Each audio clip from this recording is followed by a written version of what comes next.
Ramadan 1441 Hijriah di tengah wabah COVID-19. Saya kembali ke Pak Izudin. Pak Izudin, ini sosialisasi kepada masyarakat harus terus dilakukan secara masif menjelang bulan suci Ramadan ini. Nah, ini masyarakat masih sedikit mengabaikan bagaimana anjuran-anjuran pemerintah untuk menjaga jarak, untuk menghindari kerumunan. Nah, ini apa yang dilakukan supaya mereka sadar? Ya, saya kira ini perlu mengajak masyarakat membangun pemahaman bersama bahwa kita itu kalau seringkali pergi kemana-mana itu akan muncul sebuah interaksi dengan banyak komunitas yang tidak tahu apakah komunitas yang kemarin atau tadi pagi kita ketemu di pasar, di mall, itu ketemu siapa. Kemudian kalau malam-malam kita datang ke masjid atau ke musola, jabat tangan, tarawih bersama. Lah ini menjadi persoalan sebenarnya. Karena apa? Wabah virus corona ini yang tentunya ini kalau menurut saya, analisis saya itu berbeda dengan virus-virus yang mungkin cerita-cerita pada zaman-zaman Nabi itu mungkin masih mudah untuk dideteksi. Karena virus ini adalah benar-benar baru dan masih para ilmuwan juga masih mendeteksi bagaimana karakter dari virus ini. Ada yang berani mengatakan 100% membaca ini virusnya benar-benar kayak apa, yang kemudian bagaimana proses penularannya itu kan banyak yang belum bisa memahami secara 100%. Gitu. Dan sampai sekarang belum ada obatnya. Iya, yang ini tentunya masyarakat lebih baik kalau menurut saya itu lebih berhati-hati. Itu saya kira lebih maslahah daripada kita kecolongan gara-gara sedikit ceroboh yang tentunya itu akan mengkhawatirkan jiwa kita. Menjaga jiwa, sekali lagi, hifdzun nafas, menjaga jiwa itu harus lebih diutamakan dari sekedar ingin mencari potensi-potensi ibadah yang posisinya masih dalam kategori sunnah. Ini yang kayaknya saya katakan tadi. Sehingga dalam bahasa usul fikih yang tadi katakan oleh Pak Kiai Multazam tadi bahwa darul mafasid muqaddamun ala jabil masoleh. Ini tentunya menjadi kata kunci yang perlu kita waspadai bersama.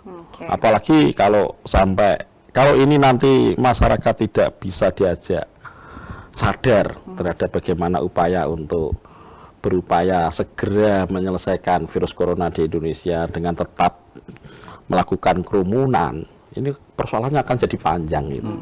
Bisa-bisa sampai Desember, Januari, Jadi ini kuncinya pada kesadaran masyarakat. Kesadaran masyarakat. Mungkin merubah hal-hal baru yang biasanya Pak Izudin kan juga saya kira memang cukup berat kan biasanya kalau santri kalau ketemu sama kiainya cium tangan. Cium tangan. Kebiasaan itu harus dirubah ya. Bahkan kemarin ya maaf saya ada ceritanya kayaknya agak sedikit kita juga berpikir cukup panjang ya.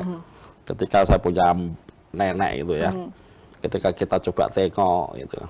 Ketika istri saya, anak saya tidak jabat tangan, berpikir nenek itu, lah mosok kok enggak mau jabat tangan ada apa? Apa batal wudumu? Ini kan sebuah perilaku yang memang harus dirubah di saat harus ada sebuah pemahaman yang saya sebut sebagai new normal. Nah, ini kan harus ada sebuah penyadaran. Dan tentunya penyadaran ini memang tidak mudah dan harus ada fakta. Lah ini fakta ini kadang menjadi persoalan itu. Ya, kalau dari kacamata Kiai Multazam sendiri untuk sosialisasinya yang dilakukan MUI Jawa Tengah sejauh ini sudah menyentuhkah kepada masyarakat? Ya, menurut saya MUI sudah ikut juga memberi sebuah perhatian yang luar biasa kaitan dengan corona ini, COVID corona. Jadi persoalan COVID corona ini bukan persoalan orang per orang, Pak. Jadi kalau kita lihat apa yang disampaikan oleh Bapak Presiden itu kan 112 negara. Itu juga sibuk untuk mengurusi itu. Jadi hampir semua negara di belahan bumi ini sudah terinfeksi oleh corona. Ya, seperti itu. Dan saya agak sedih betul kalau saat sekarang ini melihat saudara-saudara kita yang dari tenaga medis. Mungkin kalau dia bisa membahasakan, nangis betul itu ya. Nangisnya kenapa? Kenapa kita kalau ada pasien datang saya yang rumati, tapi saat yang sama masyarakat belum bisa mengindahkan anjuran-anjuran kedisiplinan. Kalau kita tidak bareng-bareng untuk nangani ini, kaitan dengan masa disiplin untuk memakai masker, kita berjalan, kita di mana-mana keluar rumah, ini juga akan membahayakan. Kalau pantauan MUI Jawa Tengah, masyarakat Jawa Tengah ini sudah cukup tertib atau bisa dibilang belum tertib? Ya, insya Allah sudah ada yang ikut mau untuk tertib lah ya. Sudah tertib tapi masih ada yang belum tertib. Ya, jadi anjuran pemerintah, anjuran majelis ulama itu saya pikir ya sudah diikutilah. Oke. Ya, terutama ada yang sholat Jumat, untuk sholat tarawih di rumah. Tapi ya juga, masih ada beberapa masjid yang mengadakan ya, sholat ya Jumat. itu masalahnya, itu persoalannya. Jadi masih banyak. Yang lebih sedih itu adalah dari anjuran kaitan dengan masker, sebenarnya untuk memakai masker. Ya, ketika masih banyak masyarakat yang tidak menggunakan masker, masih banyak masyarakat yang menjalankan sholat Jumat, apa yang dilakukan MUI yang disampaikan yang pada dilakukan masyarakat? ya kita sebatas sebagai tausiah ya. Menganjurkan sudah jauh-jauh hari kita menyampaikan di dalam hal ini supaya ini adalah ada sebuah madorot ya, wabah yang betul-betul besar madorotnya ini. Bukan main-main. Bukan main-main. Maka kita harus kerjasama seperti ini. Semuanya termasuk kita di TVku ini salah satu sosialisasi. Mari kita bersama-sama untuk berjuang, untuk jihad ya, untuk kita mengesif, jangan sampai kita longgar di dalam hal apa saja, tetapi protokol kesehatan diikuti, protokol ulama juga harus diikuti dan sebagainya. Tapi itu Mbak, karena memang mindset masyarakat untuk memasuki new normal yang saya katakan tadi itu tidak mudah. Bisa dikatakan masyarakat belum siap. Belum siap atau bahkan mengabaikan itu. Itu masih ada. Ya wajar kalau seperti ini. Tetapi kita sebagai Majelis Ulama sudah menyampaikan di dalam ini sudah cukup banyak di dalam hal ini.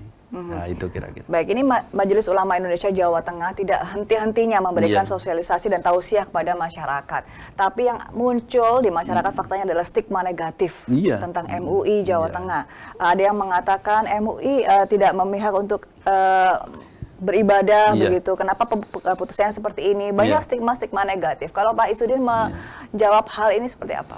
Ya, saya kira ini memang ya persoalan yang cukup membangun, merubah pemikiran beberapa tokoh yang mungkin dia masih terpaku membaca bahwa virus ini adalah dianggap sebuah virus yang tidak terlalu membahayakan. Jadi banyak masyarakat yang merasa baik-baik saja. Baik-baik saja. Itu yang nggak boleh. Padahal kalau kita lihat banyak fenomena yang hanya begitu sekedar jabat tangan, kemudian beberapa hari meninggal dunia. Kita lihat kasus Pak Imam Suroso yang di Pati itu satu hari 2 hari sebelumnya, padahal dalam rangka untuk sosialisasi pakai masker dan begini-begini, karena interaksi yang sebelumnya dia sudah lakukan di beberapa tempat dan ternyata bersinggungan dengan dalam tanda kutip orang yang kena virus corona, kemudian bisa mudah begitunya meninggal dunia. Bahkan sekarang banyak OTG, orang tanpa gejala. Itu yang gejala, itu yang lebih bahaya lagi. Ya tentunya saya kira, maaf ini, saya sangat, ya Allah, Gusti la haula wala quwata illa billah, saya lihat sampai gubernur turun naik sepeda ontel yang kemudian semangat ingin menyadarkannya, ini luar biasa. Karena saya kira Pak Gubernur, Pak Ganjar ini juga membaca masyarakat kita itu perlu benar-benar disadarkan. Kalau enggak ini bahaya sekali. Jadi kepala daerah juga berperan di sini, ya, gubernur, wali kota, belusukan ke tempat-tempat warga supaya untuk mensosialisasikan harus menggunakan protokol kesehatan. Iya. Saya kira memang ya sekali lagi ini bagi masyarakat mari kita pahami betul. Virus corona yang ternyata adalah virus yang tidak mudah dideteksi, sehingga anjuran-anjuran dari para pakar ilmuwan kesehatan yang membaca ini akan mudah diselesaikan apabila interaksi di antara kita ada jarak yang kemudian bisa memutus mata rantai munculnya virus corona itu dari orang ke orang yang lain. Saya kira ini kan sesuatu yang kayaknya ya sekali lagi ya tadi bagaimana memang banyak hal seperti inilah. Jabat tangan itu kan bisa melebur dosa di antara kita. Iya, tapi kalau melebur kemudian jadi meninggal itu kan jadi persoalan itu. Iya, artinya ini perlu dipahamkan. Kalau menurut saya sementara batin kita memaafkan, tidak perlu ada interaksi fisik di antara kita. Saya kira ini menjadi penting karena kita sekali lagi menjaga jiwa kita untuk tetap sehat, hidup dengan baik. Ini saya kira menjadi yang lebih utama. Nah, tadi saya tekankan hifdzun nafas, menjaga jiwa. Itu harus diutamakan dibanding dengan hal-hal yang setelahnya, yang tentunya itu bisa diselesaikan dengan cara yang tidak harus seperti itu. Nah, seperti sholat taraweh, itu hukumnya sunnah. Kita bisa jamaah dengan anak istri kita di rumah dan kita batasi anak kita, dan bahkan ini saya kira menjadi wahana edukasi untuk anak kita. Bahkan saya mencoba tadi diskusi sama anak-anak, ayo coba nanti malam tarawih gantian deh jadi Imam. bukan menjadi Bilal. bukan Bilal itu loh kultum gitu ya, oke. kultum. Saya kira ini Dan itu mendekatkan antara mendekatkan anggota anggota keluarga dan tentunya ini juga saya kira bisa dilaksanakan. Jadi sebenarnya ada hikmah dari sebuah peristiwa. Saya begitu kira ya? masih banyak hikmah yang bisa kita terpelajari. Baik, di situ. pandemi corona ini juga tidak lepas dari masalah sosial yang berkembang di masyarakat. Salah satunya penolakan jenazah, begitu. Kemudian ada juga aksi penamparan untuk salah satu anggota medis karena mengingatkan menggunakan masker. Kemudian masih banyak muncul masalah-masalah sosial yang lain. Nah, ini menurut kacamata Kiai Multazam, ini sebenarnya masyarakat kita ini seperti apa? Ya harusnya? sebenarnya kalau sosialisasi saya pikir ya memang terus-menerus harus dilakukan. Tapi toh demikian masyarakat kita itu kan heterogen ya. Jadi kuncinya ada di sosialisasi. Sosialisasi sudah terus-menerus kita lakukan. Tetapi saat yang sama kadang-kala masyarakat itu yaitu tadi kata Pak Izzuddin bahwa banyak yang tidak percaya. Ini seolah-olah dianggap yang biasa. Justru itu yang sangat bahaya. Kita tidak boleh merasa aman. Itu tidak boleh. Waspada harus. Itu loh. Tidak boleh kita takut atau panik, iya. Tetapi harus betul-betul waspada. Itu yang paling pokok di situ. Jadi masyarakat kita sebenarnya anjuran itu ya banyak yang mengikuti. Anjuran dalam hal apa itu banyak yang mengikuti. Tapi toh demikian ya juga ada mindset yang berbeda-beda itu pasti ada. Ya, itu tidak hanya zaman sekarang aja, zaman dulu pun ya, banyak. Nabi juga sama seperti itu. Nah, tetapi sekali lagi bahwa saya menghimbaulah ya kepada seluruh masyarakat ini, mari kita bersama-sama. Yang pertama adalah untuk bisa menjaga disiplin diri. Ya, ini adalah pekerjaan tidak dari orang per orang, tapi untuk jihad untuk bersama-sama. Kalau di antara kita mampu berdisiplin, anjuran atau protokol dari medis maupun pemerintah maupun dari ulama, insya Allah kita akan lebih cepat. Tetapi kalau masyarakat tidak disiplin, prediksi menurut kemarin saya ikut rapat di gubernuran itu kurvanya itu kan tinggi, ya tinggi di Jawa Tengah ini. Ya. Tapi di Indonesia ini perkirakan itu nanti puncaknya itu kan pertengahan Juni, Pak. Itu perkirakan loh ya. Perkiraan puncaknya. Puncak itu pertengahan Juni. Dan nanti bisa turun-turun. Itu pun harus diikuti dengan disiplin. Kalau tidak, wallahu alam, saya tidak bisa mengatakan lagi seperti ini. Jadi mari kita bergerak bersama, Iya, semoga bersama-sama. nanti Juni menjadi puncaknya dan Puncak. kemudian wabah ini Itu akan bisa segera dengan berakhir. Juni. Kalau bisa dengan Kalau bisa dimajukan ya. Iya. Baik, nanti kita akan bahas lagi, tapi kita harus jeda dulu. Pemirsa tetaplah bersama kami dalam Ulama Menyapa. Kami akan segera kembali untuk Anda.